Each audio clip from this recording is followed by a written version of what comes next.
CM Revanth రెడ్డిపై BJP నేత DK అరుణ hot comments చేశారు. మహిళని చూడకుండా ఇష్టం వచ్చినట్లు మాట్లాడుతున్నారని ఆరోపించారు. ఎన్నికల్లో గెలవకుండా తనపై ముప్పేట దాడి చేస్తున్నారన్నారు. రేవంత్ సీఎం అని మర్చిపోయి తనపై ఆరోపణలు చేస్తున్నారని విమర్శలు చేశారు డీకే అరుణ.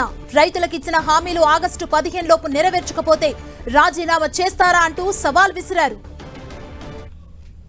దాడి ముప్పేట దాడి చేస్తున్నారు. మొత్తం వచ్చి ముప్పేట దాడి రోజు అరుణమ్మ మీదనే, రోజు నోటికి వచ్చినటువంటి మాటలతో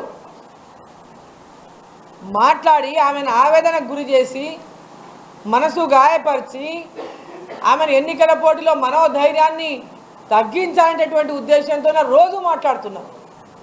కేసీఆర్ని తిట్టినట్లుగానే డీకే అరుణమ్మ తిడతా అంటే డీకే అరుణమ్మ చూసుకుంటూ ఊకోదు, పాలమూరు ప్రజలు కూడా చూసుకుంటూ ఊకోరు. గుర్తుపెట్టుకోవాలి రేవంత్ రెడ్డి గారు. నా భాగవతం చెప్తారట ఈయన. నా భాగవతం దమ్ముంది రా, యా చౌరస్తాకు వస్తావు రా, నేను కూడా వస్తా రా, ఏ చౌరస్తాకు వస్తావు, నీ భాగవతం చెప్తాం, నా భాగవతం చెప్తాం రా. వాళ్ళకి ఏమైనా చేసేది ఉంటే చెప్పని ఇంకా ఉంటే చెప్తారు. అరుణమ్మ గురించి ఏమనని ఇంకా లేదు, వాళ్ళు ఏం చేసింది లేదు, చెప్పుకునేది లేదు, ఏం చేస్తారో కూడా ప్రజలకు నమ్మకం లేదు. వాళ్ళకి ఏం చేస్తారో కూడా చెప్పేటటువంటి విశ్వాసం ప్రజల వీళ్ళ పైన లేదు.